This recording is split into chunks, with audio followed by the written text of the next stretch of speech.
Well, hello and welcome, everyone. It's a very special day, and we're so happy to have all of you here with us today. My name is John Carmichael, and I'm the chair of the Ontario Science Centre. I'll have more to share shortly about what this day means for us.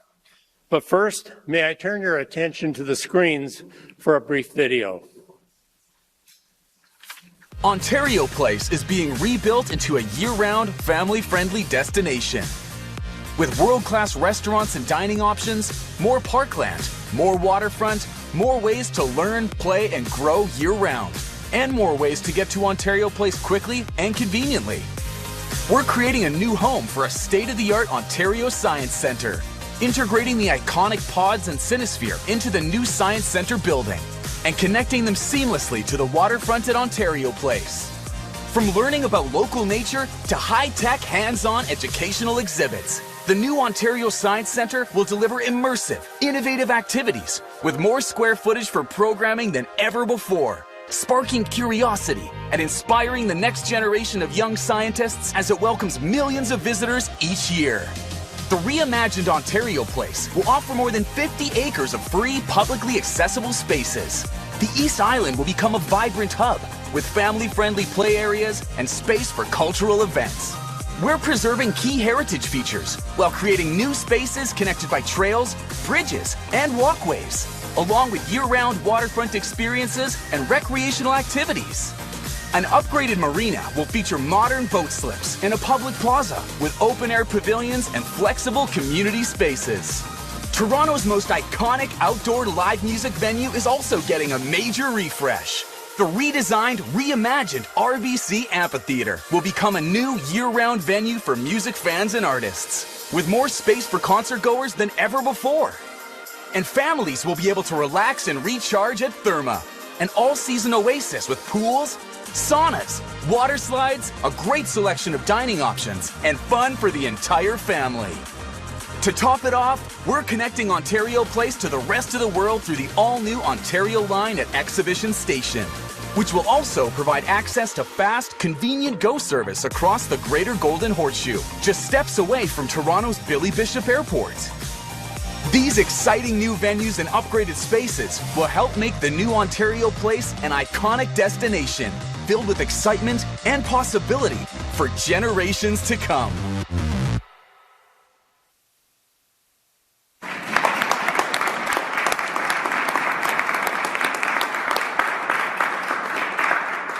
Again, good morning, and thank you for that warm introduction.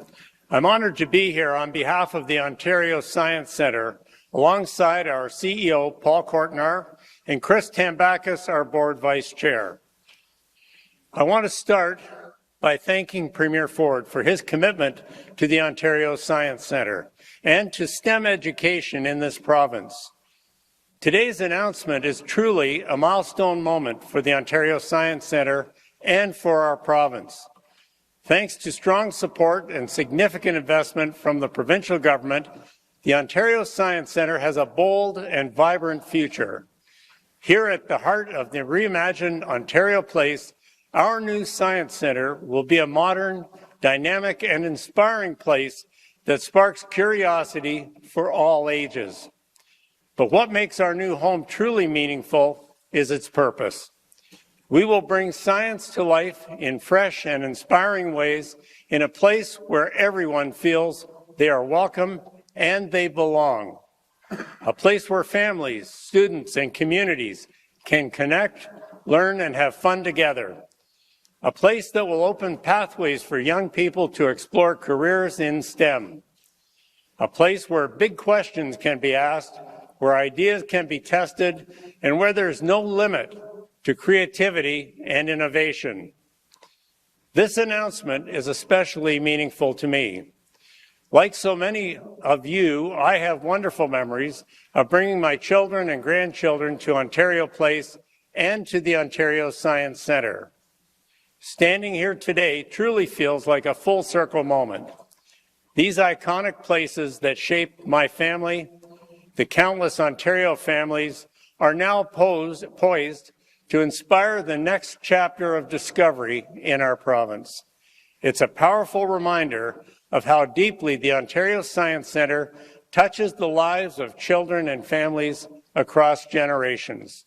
I feel a profound sense of pride and responsibility for this next chapter. Together, we're building an Ontario Science Centre that will continue to inspire generations and help shape the future of Ontario. We can't wait, and thank you again for being here. And now it's my pleasure to introduce the Minister of Tourism, Culture and Gaming, the Honourable Stan Cho. Minister.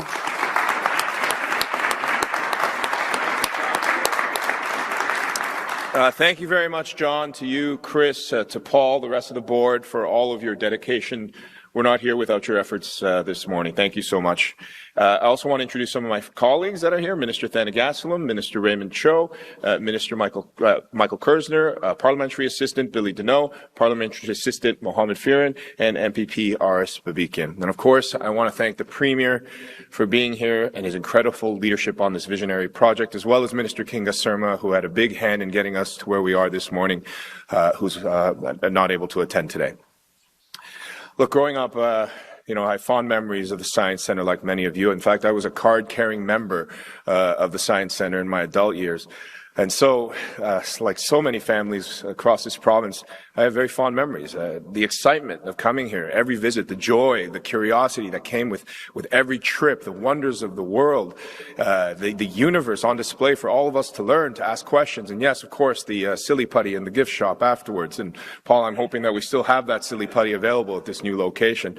The Ontario Science Centre inspired our minds. It helped build a lifelong love of learning, exploration, science for generation of kids, and that includes me.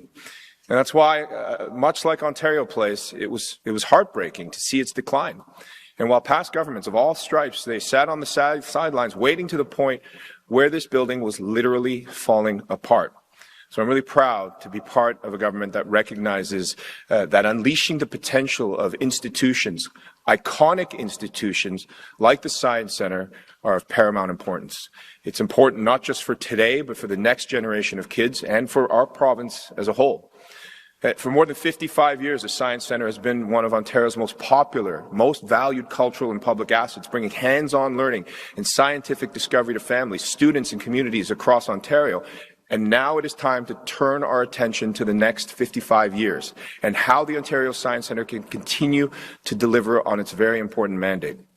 And while construction on the new Science Centre moves ahead, the interim location, I want to remind everyone, at Harbourfront Centre continues to operate, ensuring that visitors will still have access to high-quality educational programming just steps away from the Science Centre's future home. And I know the team, I spoke with the board yesterday, is already working on the fantastic programming that they will offer in that new permanent home.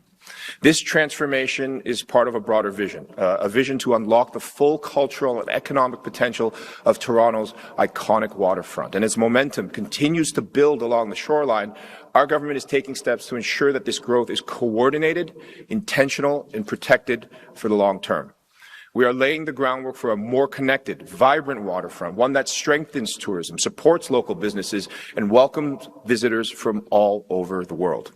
And by protecting and elevating our world-class public and cultural assets, we're showcasing Ontario as the premier destination we know it can be.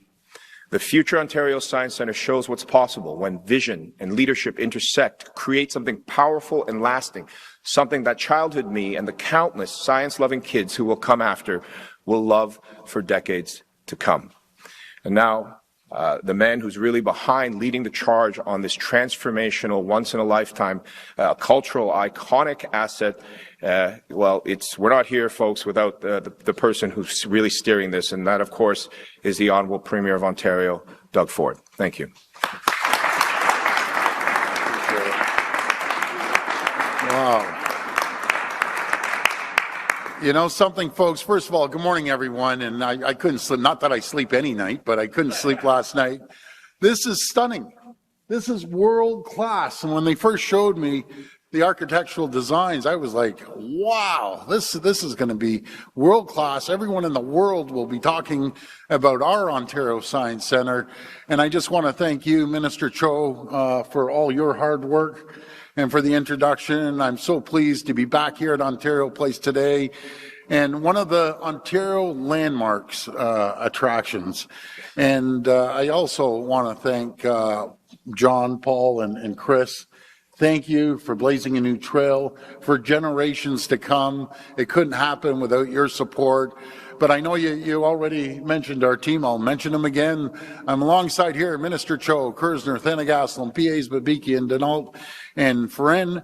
And did I forget anyone there? Was that enough? Who did I? Harris, I got everyone? Okay. I also want to thank Minister Surma that went through the tough haul of getting this done. So I don't know if she's watching, but congratulations, Minister Surma, for getting this moving as well. And as I said earlier, I want to thank John for your leadership at the Ontario Science Centre, as well as Paul and Chris. It was great to be with you and so many of the industry leaders helping build our province. You know what was great, John? When I got out of the car over on the other side, some folks from the Science Centre were there, wonderful women that they're driving this whole project along with Infrastructure Ontario, the Ontario Place, and everyone else. Folks, I am pumped. I've opened up many roads and highways and hospitals and buildings and manufacturing building, but I've been dreaming of this ever since I was a city councillor, and it's coming to reality. You know, we're a world-class city, Toronto. We need world-class destinations when people come to our great city and our great province, and this is going to be iconic around the world. I want to acknowledge all the organizations that have made today possible and are helping us deliver on our vision. And first of all, Ontario Place, including when I pull in all the construction workers, they're all hooting and hollering. They're pumped up. They're going to, you know, they're working. It's going to be millions and millions of working hours that are going to be put into not just on Ontario Science Centre, but Ontario Place and all the construction workers, starting off with GIP, Ellis Don, and all of our union trades. And I'd love to see union workers here. Infrastructure Ontario. They said HPA. This is the architects. I've never met them before. I don't know them, but they are world class. I'm going to try this. Pontarini Architects. Is that good? Anyone wants anything built? Call these guys because they're absolute champions. And I said to the team before, I want something iconic. My goodness, you just hit that ball right out of the park. It's still sailing across Lake Ontario. So thank you to the architectural firm. I couldn't be happier. Amico, Sassery. Those are a couple of construction companies. The Tourism Industry Association of Ontario, Destination Toronto, Destination Ontario, Waterfront Toronto, Harbourfront Centre, the Waterfront BIA, the Toronto International Film Festival, Ontario Creates, Therme Canada, Live Nation, Ontario Science Centre, and everyone else that's helping build this beautiful, beautiful destination. Folks, this is what I love when everyone collaborates and cooperates together. There's nothing that we can't build right here in Ontario. It's been just under 1 year since the people of Ontario endorsed our plan to protect Ontario, and we're getting it done. We're building a provincial economy that is more resilient and self-reliant and more able to stand up to President Trump's tariffs and anything else that comes our way. Here in Toronto, we're making record investments to support the city's growth and support people, businesses, and jobs. That includes transformational transit projects like the Ontario Line, the Yonge North Subway Extension, the Scarborough Subway Extension, the Eglinton Crosstown, and the Eglinton Crosstown West Extension, the Finch West LRT, as well as the Hazel McCallion Line in Peel and the Hamilton LRT. Folks, this country, North America, has never seen a province or jurisdiction or a city grow the way we're growing. The investment of $223 billion into infrastructure, no matter if it's building new hospitals or $29 billion of new schools and long-term care homes and highways and bridges and roads, and the list keeps going on. Like, we are on fire here in Ontario. We're moving forward. We're investing in the highways that help keep gridlock down, because, you know, gridlock, folks, I'm speaking of the Toronto Board of Trade tonight, and they always tell me gridlock is costing our province, especially the GTHA, ready for this? $56 billion of lost economic development. Well, we're going to make sure that it's not going to be losing $56 billion. We're going to be adding $56 billion and get people where they need to go faster, including Highway 413, the Bradford bypass, and the beautiful 401 tunnel that they're going to start doing some groundwork and stuff right in April. So that's going to be incredible, as well as the $73 million investment we made to speed up construction on the Gardiner Expressway, which helped work finish 15 months ahead of schedule. How do you put that into dollars?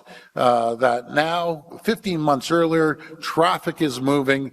Mind you, the Gardiner and the DVP, I call it the parking lots, but it's still moving a lot quicker than if we didn't invest that money.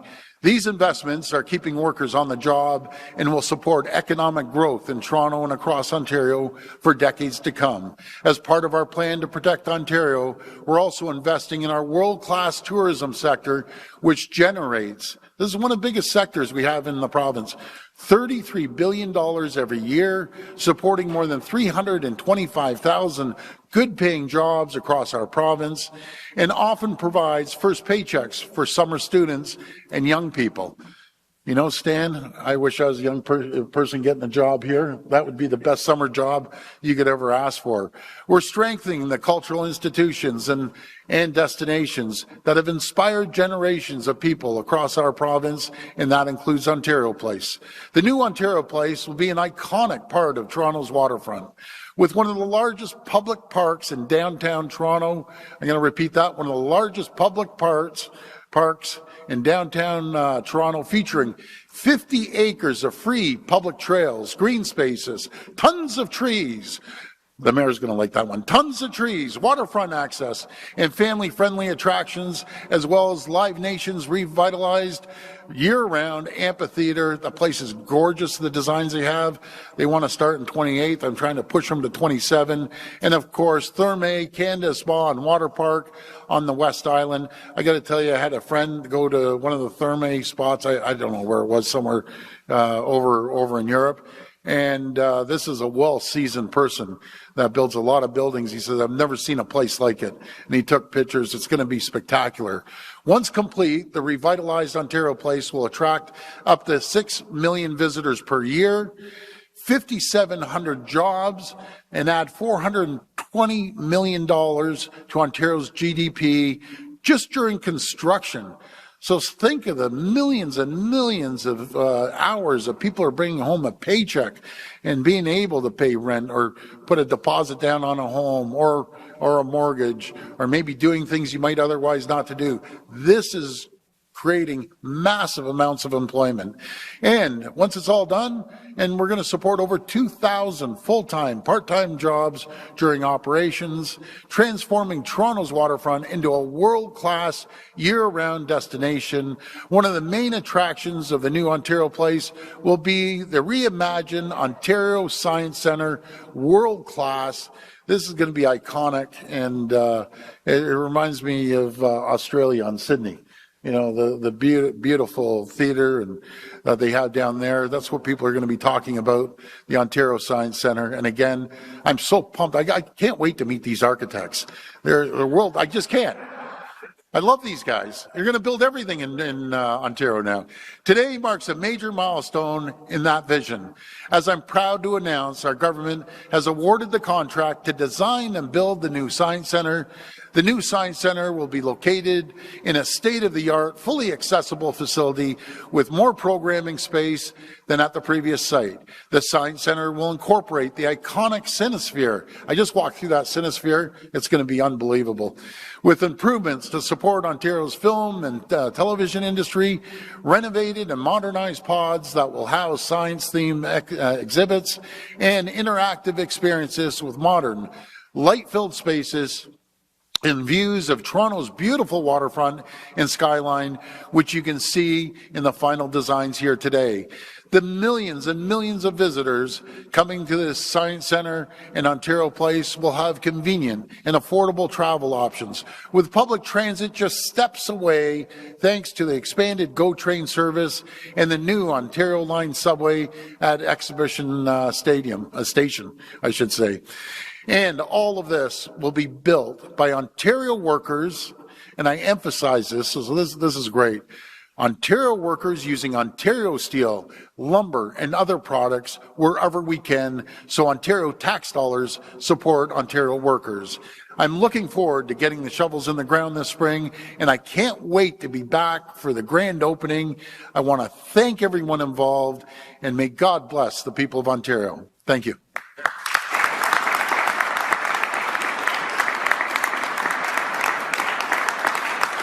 We will now take questions from the media. Media present can line up behind me and ask their questions through the microphone. As a friendly reminder, the format is one question and one follow-up. Please state your name and your outlet before your question. Morning, Premier. Liam Casey with the Canadian Press. The Auditor General says the Science Centre is going to cost about $1.4 billion. The contract awarded today is a shade over $1 billion. I'm wondering if you can tell us what the total amount taxpayers will be on the hook for to build the new Science Centre. I believe it's $1 billion. I'm not too sure where the Auditor General gets her information, but here nor there, it's going to be $1 billion. Did you want to add anything, Stan? Sure. Yeah. Yeah, thank you for the question, Liam. Yeah, it's at $1.04 billion is the approximate cost that we've calculated. But what is included in that is a 30-year maintenance program for the new Science Centre. You can see that the old Science Centre at 770 Don Mills, as great as it was in its heyday, it started to fall apart. And I think part of that challenge and why it got there was the lack of maintenance on the building itself. So the budget includes making sure that the maintenance is looked after on the physical building, so that we're not just putting great exhibits in there, that we're making sure that the building is cared for. And the other great part about the new Science Centre is it's a much more efficient use of the exhibit space. And because you've got these pods, one of them that we're in right now, you've actually got the ability to bring the exhibit space elsewhere and outside. You can see that we're right here on the most iconic waterfront in the entire country. There's an opportunity here, and I'm having conversations with the board and the staff about this, about bringing the education and the learning experience, not just within the exhibit walls, but to the surrounding environment that we have readily, very easy to access just outside. So we're very proud of what's coming here. It's going to be, as I said, a transformational opportunity to have a true cultural iconic asset right here on the most famous waterfront in Canada. Thank you. Premier, on another topic, the assault charges against the Lindsay homeowner were dropped this morning. That was the case where you said something was broken with the system. Yeah. I'm wondering if you think that the system actually worked, or if you think the police need to think twice before laying charges in the first place. Well, if what I understand, if the guy breaks into your house and he has a crossbow ready to kill you, it's free game. You protect your life, you protect your family, and there isn't one person anywhere in Ontario, anywhere, that if someone's breaking in your house and they're going to harm your children, harm your spouse, then, and I don't think they had children in the room, to be fair, but you're protecting your property. Guys, if you break into someone's home, you need to pay the price. I'll tell you, anyone breaks into my home, it's going to be a bad day for them. Real bad day. And every person in here will fight for their lives to protect their home and their families. And unfortunately, one man did that, protect his little 4-year-old, and that dirty scumbag shot him to death in front of his kids. That guy needs to go to jail for the rest of his life. Put him in a hole somewhere for the next 100 years. Those 4 little kids watching their dad get executed in front of his wife and his 4 kids. It's disgusting. Absolutely disgusting. And we have to start making sure these people stay in jail. Not going out for bail once, twice, 3 times, 4 times, 5 times. They make a mockery of our justice system. That's what they're doing. Anyways, this is supposed to be a good news story. Sorry for ranting. Let's get back to Ontario Science Centre and Ontario Place. Thanks for getting me going, buddy. I appreciate that, Lee. Thank you. Hi, Premier. Tina with City News. Tina, how are you? Good, thank you. And I am going to ask about Ontario Place. My first question is just, are we on track to open this building in 2029? As far as I know, that's going to be up to Stan and John and his team to get things moving, and I'm confident they will. They're going to go full steam. I am just so excited about this. I can't begin to tell you. This is going to be incredible. We're changing the face of not just Ontario, but Toronto specifically. There's so many conventions that are coming in here. And by the way, we're going to tackle that next. I won't get into it, but we're last in convention centers around the world. Conventions aren't coming here because we're last place, 24 out of 25 cities. So we're going to build something iconic, world class, and we're changing Ontario. We're changing Toronto and the GTHA. I do have to ask about the original building. It's obviously survived a lot of snow this winter, record snowfall in Toronto. I know you refer back to those engineers' reports when we ask about this. They never explicitly said a full closure was necessary. So why not, keep it open while we wait for the construction of this building, which is still years away? Do you have kids? Would you I do. put them? Okay, would you put them in that building? Because I wouldn't put my kids in there. And as the premier, I'm not taking a chance. God forbid those roofs have collapsed. The same design, those same roof designs have collapsed many places around the world. It's unsafe. Many schools are built with those same roofs as well. Again, thank you for that. But it's a rundown old building. I get it. People are passionate. People want to keep the same dirt road. They want to keep the same buildings. Compare that to this. Compare the locations. Compare the destination. Guys, come on. I get it. But I've learned many things in politics. Don't let the 10% that don't want to build anything. They don't want the 413. They didn't want the 407. They don't want the Bradford bypass. They don't want anything built. They don't want this revitalized. They want to turn this into an old rundown parks with dandelions. Don't listen to the 10%. The 10% want to direct 90% of the population that wants to move forward, that wants to make sure we have great economic development and attract people from around the world. We have to move forward, and the 10% are usually the noisiest. The 10% that didn't want to change this, John, I'm going to ask you, can you please make sure they're first in line? I want to thank them for their passion. I get the passion. You're used to an old building, that's fine. But make sure everyone that's bought a membership, they need to have priority, making sure they're the first in line, and they're going to love it. And I want to thank them for carrying that membership. They're hardcore, devoted people to the Science Center. I actually think the world of them. So we need more people like those folks. And I also would like to make sure that all the construction workers, they're right in the same lineup. So we got to take care of the people that built it and the people that have supported the Science Center for many years. They're great, incredible people.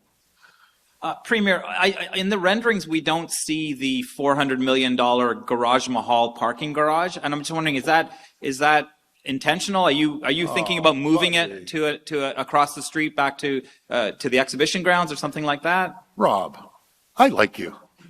But you can't help yourself. I'm going to give you serious counseling. It's not a Taj Mahal parking lot. It's a parking lot that we're going to garnish income. It's going to be a massive asset. I don't know where you want to park the people out in the lake or whatever, but it's going to be right over there. It's going to be a few thousand spaces. It's going to generate a massive amount of income. We're going to pay it down, and then hopefully you and I are still around when we're sitting there counting all the money coming in from the parking once the amphitheater gets done and this gets done. And we have over 6 million people that are coming here. Hopefully a majority will take transit, but a lot will park, and we're going to make a lot of money on that parking lot. My dad taught me, Rob, if you ever invest in a parking lot, low overhead, low amount of salaries, and you make a killing. Unfortunately, I never invested, neither did my dad, so we stuck with the label business. But anyways, thank you. You mentioned in your remarks about conventions and Toronto's not doing very well in conventions. Are you hinting at changes to the Metro Convention Center, a renovation there, because that's quite an old facility? Yeah. Is something looming on that front? So we're known as one of the worst convention center places anywhere in the world. You go into the convention center, you go up, you go down, you go up, you go down, you go across the street to the other building, and it's only on 6-7 acres. Stay tuned, folks. Another world-class announcement is coming right here to Toronto. We're going to go from last to first in the world. When is that? Sorry, just follow up, Premier. When would that be? Like soon, like this year, you'll be announcing it? Yeah, this year we'll announce it. But I'll make sure I call you first. Thank you. Thank you. Do you know what the problem is, folks? I really like these media. I do. You know these guys for 10 years. They take a few shots at you, but I'm all good. I got a thick skin. Hi, Premier. Have Therme or Live Nation helped pay for any of the ads your government has run promoting the Ontario Place development? And if not, why not? I'm not too sure if they're paying or not. Stan, do you know if they're paying? No, we're taking care of it? Yeah, it's got treasury. Okay, go ahead. Yeah, you know, when you have a project like this, you have many partners that come to the table, whether they're a successful bidder on the procurement process through the marina or the live stage. You know, the garage goes out for procurement as well. We're all rowing in the same direction to build this legendary infrastructure. There'll be a day when nobody will remember who was responsible for revitalizing this waterfront, and there will be a day where my kids and their kids are the ones that are the benefactors of this. So, you know, we're excited about the bigger vision, which is an actual destination spot on the most iconic waterfront in Canada. That's what this announcement is about this morning. We're excited for this because people are going to enjoy this for generations to come. I hope they never forget who got this going. And it's not about me. It's about our government that's pro-business, pro-attractions, pro-jobs. This is going to go down in history. They're going to remember that the PC party actually had this vision. What do you say to taxpayers who don't think that it's a good use of their money to run ads making this project and the PC party look good? Okay, well, that's okay. So let me answer it directly. This is going to create millions and millions of working hours. We have to promote Ontario. We have to promote Ontario to the largest market in the world that's south of the border. I want Americans to come to Toronto. I want Americans to come to Ontario. I want people from around the world to come to Ontario and visit the Ontario Science Centre, visit Ontario Place, hop in the car, drive down to the destination Niagara. Folks, we're moving on all cylinders. This is absolutely fantastic. It's going to pay back dividends 10 to 100 times. It's a no-brainer. You have to advertise in business. Another thing I've learned in business, things are going tough. Never cut your sales force, never cut your marketing department. They're the ones that are going to revitalize your company, or in this case, a beautiful destination. We're going to tell the world that Ontario is the #1 destination to come and visit. Hi, Premier Jeff Gray, Globe and Mail. I just wanted to see if you and the Minister do you still stand by the rationalization, leaving aside the designs and you call them stunning and so on, leaving aside all that. Do you still stand behind the reasoning that this is cheaper than keeping the existing building open? Because the math doesn't seem to work on that. Oh yeah, no, the math works real well. That was an old written. Well, I'm sorry, but the old one, terrible location, first of all, and secondly, it's decrepit. The stories I saw, everything or heard from mold to, it was just unsafe. But to tear it down and try to rebuild it, I'm going to pass to you, Stan, because you're more familiar with it than me. But I'll tell you, it would probably take twice as long, and you got an old dumpy building. Folks, media, I got my OPP, get the defibrillator out, because if you once come out here and say, this is incredible what you've done, I would keel over of a grabber. I would. Okay, but go ahead. It's not our job. But it is your job, to be honest. Thank you, Premier. And Jeff, you know, when it comes to the old location, look, I mentioned in my opening remarks, I'm a former card-carrying member of this place. I saw what it used to be and where it was going. And it just, sometimes you got to accept that, you know, the patchwork's not going to work anymore. That was the case with this building at 770 Don Mills.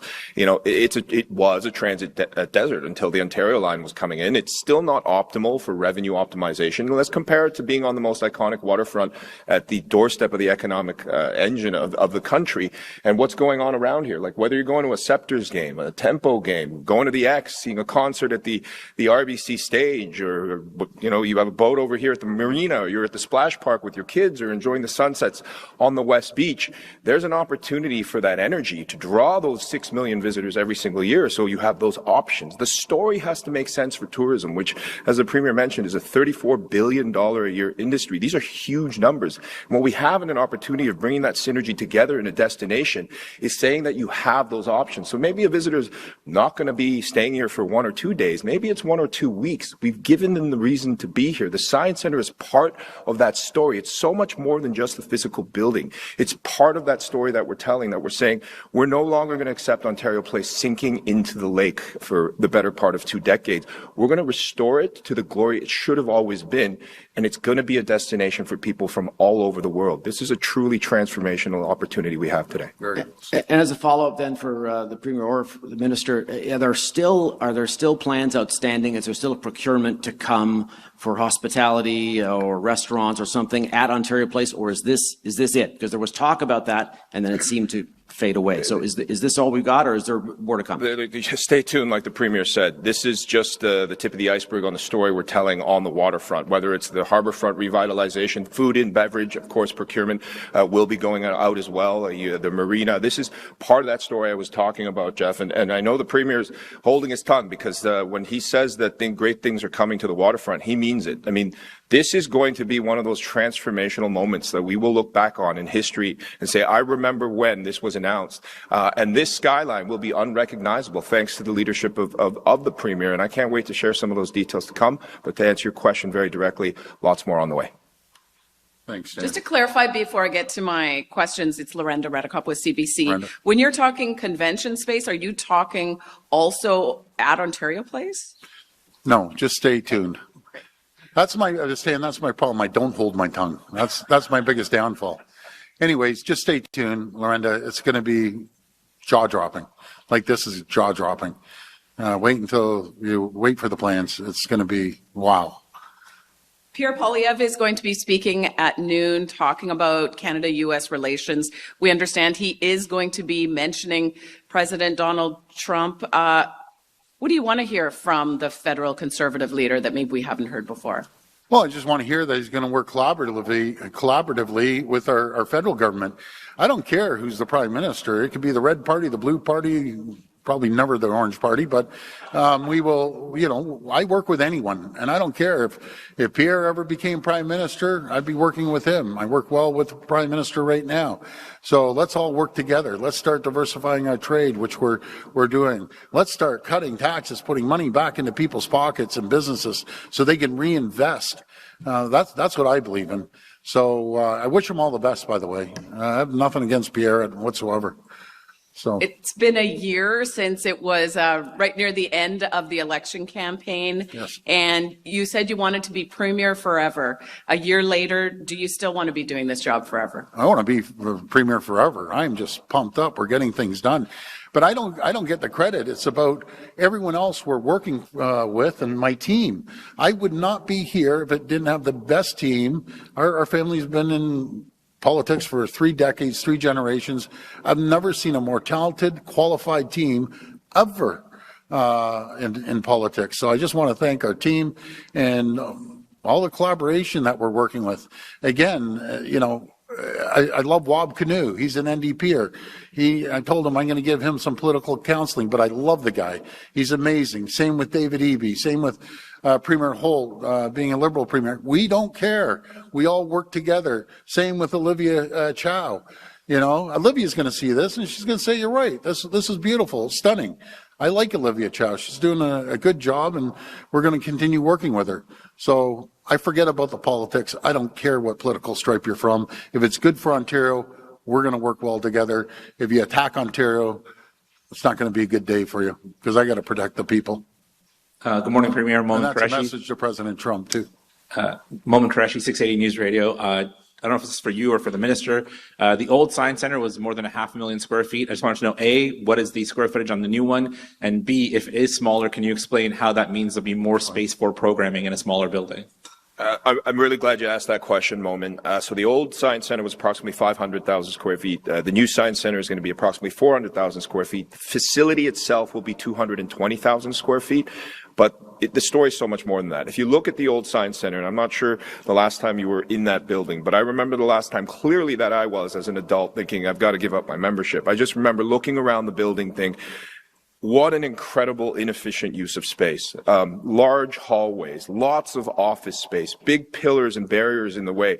You had to go a long distance between exhibits. I mean, it just didn't make sense for the flow of learning. And anyone with kids can tell you, you know, if it's a long travel time between exhibits, you can start to lose the experience, the attention spans. This is completely different. When you're looking at the 220,000 square feet of the building itself with 120,000 square feet of a direct exhibit space, it's efficient, it flows, it makes sense. Look at the pod we're sitting in. There's a story of 5 pods that are 40,000 square feet. Some of them have these iconic views of the skyline behind us looking out across the lake. You can see Hamilton clearly. As on a clear day, you'll see Niagara, the mist off the falls. You can look to the east. You really get a sense of where we are and drawing that nature into that learning experience. So not only do you have a more efficient flow for the learning experience, you have the opportunity, as I said, to draw the outdoors in and the indoors out to make that part of the learning experience. And as I said to the board, I'd really like to see us encompass all 4 seasons into that learning experience. And what better place to be than right here on the most iconic waterfront in Canada. But the actual exhibit space is a lot larger than the old exhibit space. Premier, question for you on another matter. Yesterday at City Hall, a report came to the Infrastructure Committee about life after speed cameras, saying that some of the measures that you want, speed humps, roundabouts, those types of things, could take up to 13 years to build out, and that some of those things are just not possible in some of the main routes in the city. They're not practical. And that had some councillors very concerned about the safety of children, and that maybe, unfortunately, God forbid, some of them could die. And one councillor went so far to say, if that happens, that you should be held responsible then for that. So what's your kind of take on the time? Here we go. Only the radical left at City Hall, the most dysfunctional political arena in the entire country, always has been, always will be, that says it takes 13 years to build a speed bump. That's the problem. Those people should not be reelected. Hand that over to me. I'll show you how to do a roundabout in months opposed to 13 years. I'll show you how to do a speed bump. What they forget, I lived 4 years down there. I know all the shenanigans and all the games they play. You know, if you left it up to them, they'd destroy everything in their path. And everyone would be driving around in a horse and cart. So I just got to ignore them. If you want a speed bump, rather than Parkside Drive, is it? That they gave out 70,000 tickets. Let me repeat that. 70,000 tickets. Wouldn't someone with a half a brain think, you want to slow down traffic? Let's put some speed bumps in there. That would actually probably take a week to get done if they expedited it, because they know the cost of them, and put them in. As simple as that. Simple as that. Hi, Premier. Siobhan Morris, CTV News. I'm wondering about your proposal to give more powers to special constables on transit to deal with drug use. Can you explain what the problem is you're trying to solve there, and some of the reaction we've heard in recent days that it further victimizes people who are already vulnerable? Okay, here we go again. So, do you understand people are scared to go on the subways right now? They do not feel safe on our subways. We have TTC constables, I think the world of them. They don't have full powers. I don't believe they should have full powers. Toronto police should have full powers. But when you're sitting there and some guy's drugged out, he has a needle in his arm, jacking it into his arm, it's ridiculous. They need to get off the subways and make the subway the safest subways. Now, you talk about help. No other government has put in $530 million to create heart hubs. Heart hubs that they're going to put a shelter over their heads. They're going to get them off drugs, give them as much help as possible, find them gainful employment. That's what we believe in. I sympathize for these addicts. I want to help them. But I'll tell you one thing, I'm not going to have some drug injection site shooting up all over the streets, needles everywhere. I talk to these people that live in the neighborhoods. They despise them because they make their area unsafe. And then they need money for drugs, so they start breaking into garages, start breaking into places. I know the system inside and out. We're going to help these people. We're spending hundreds of millions of dollars to help these people, and I want to get them back on their feet and be productive in society. That's what I want to do. I don't want them shooting up in the subways. Unacceptable. I was looking for your reaction to the early closure of the Diageo plant in Amherstburg. The union there is really upset. They say that they don't believe your government tried hard enough to change the tide there, that you were more focused on investments in other parts of the province. Well, I totally disagree. I'm going to have to give the guy down in Unifor a call because we're committing over $1 million. But by the way, if I didn't do anything, they'd get this, zero. I fought like hell, and we're getting $23 million off Diageo. That would have never, ever happened. And they're closing the plant 2 days earlier, but they're getting paid, their employees. A lot of them are heading south down to Stellantis, but I think half of them have been employed down there, and I think there's 60 left that haven't been employed. We're going to make sure that we put it at the top of the list on our economic development strategy to attract companies down there to open up and be very supportive of the community. We're also, as a government, going to go in there and find out what do they need. Do they need a community center? What do they need? So we're supporting them in a massive, massive way. But I promise you, I'm going to call head of Unifor. No one fought harder in this entire country for their members than I did. That concludes our press conference. If everyone could stay up there for a group photo. Jamie gets one more here. Well, go ahead, Jamie. Yeah. Yeah, please. Yeah. The field over here, it's labeled as temporary.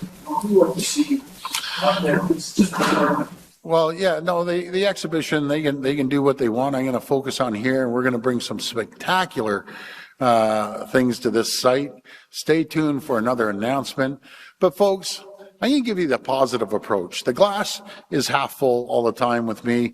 We're creating endless amounts of jobs, opportunities, world-class destinations, world-class sites like Ontario Science Centre, like Ontario Place. There's going to be millions of people from around the world. They're going to come here and have the best visit.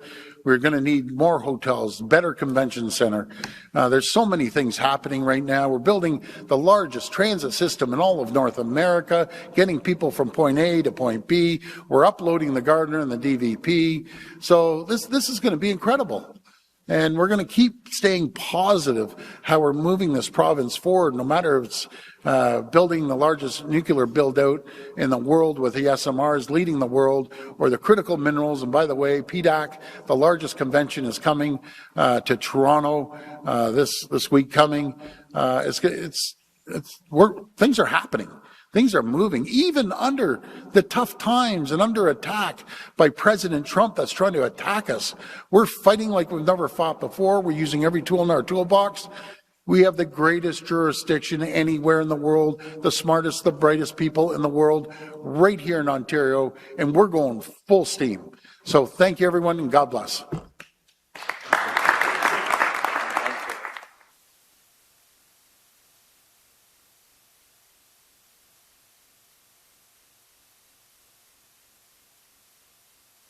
We lost a great counselor, Giorgio Mammoliti. You know, he was a colorful guy, to say the least. But our prayers and thoughts go out to his family, and God bless him. And again, our condolences. Thank you. Thanks.